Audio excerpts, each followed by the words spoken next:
Facebook জুড়ে তোলপাড় হয়ে যাওয়া রেস্টুরেন্টে আজকে ঘুরতে গিয়েছিলাম, তাও আবার একদম ক্লোজ ফ্রেন্ডদের সাথে। এই রেস্টুরেন্টে গিয়ে আমার কি কি এক্সপিরিয়েন্স হলো তা নিয়ে থাকছে আজকের এই ছোট্ট ব্লগটা। ফার্স্টে একদম হেলমেট মাথায় দিয়ে গোটছোট বেঁধে চলে যাচ্ছি একদম সেই রেস্টুরেন্টের দিকে। আর যেতে যেতে অনেকখানি সন্ধ্যা হয়ে গিয়েছিল, বিকজ আমি বের হয়েছিলাম এই 6টার দিকে। এই সেই ভাইরাল বালি রেস্টুরেন্ট, যেটা কিনা হচ্ছে গিয়ে খুবই হাইপড আর খুবই একদম সোশ্যাল মিডিয়া উথাল পাথাল করে ফেলছে। এখানে এসে দেখি ভাই রে ভাই, মানুষ আর মানুষ আর মানুষ, একটা দাঁড়ায় যে পিকচার তুলবো সেই ক্যাপাসিটি পর্যন্ত সেখানে নাই। এত ছোট একটা প্লেস আর জায়গা তো নাই বললেই চলে।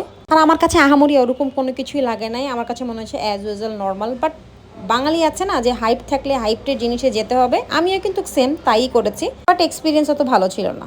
এরপর সব যানজল ছেড়ে চলে আসি হচ্ছে একটা অনেক ফেমাস একটা জায়গায়, যেটা আমার ফ্রেন্ড রিকমেন্ড করেছিল। এই যে আমার ফ্রেন্ড রোজি, ওর সাথে আজকে চলে আসছি। সন্ধ্যায় আমরা নাস্তা হিসেবে এগুলো ট্রাই করেছিলাম। ট্রাস্ট মি, এত মজা ছিল ওদের নান কাবাব, তারপর হচ্ছে চা, অনেক মজা ছিল। সবার খাওয়া শেষ হয়ে যাওয়ার পরও আমার খাওয়া কেন জানি বন্ধই হচ্ছিল, আমি খেতেই যাচ্ছিলাম। এরপর খাওয়া দাওয়া শেষ করে আমরা একটু চলে আসি, ডিসাইড করলাম যে আমরা সবাই একটু ফুল কিনবো এবং হাতে সবাই একটু ফুল পরবো। তো একটা দেখতে দেখতে একটা ফুলের দোকানেও চলে আসি। আর এই রজনীগন্ধা স্টিকগুলো না আমার অনেক বেশি পছন্দ, সো আমি এটাকে নিয়ে নিই। 2টা স্টিক নিয়েছিল আমাদের কাছে 100 টাকা, অনেক প্রাইস। বাট এটা আমি যদি আগারকা থেকে নিতাম তাহলে হয়তো বা 20 টাকা করে স্টিক পড়তো। দেন আমি, রোজি, সাইমা, রোজির হচ্ছে বোনের মেয়ে, সবাই আমরা 2 লট করে হচ্ছে গিয়ে দিয়েছি। আমার কাছে কেন জানি অনেক ভালো লাগে রজনীগন্ধার স্মেলটা। আমার কাছে মনে হয় এটা অনেকক্ষণ মনে হয় থাকে, আর আমার এত বেশি মাথাও ধরে না।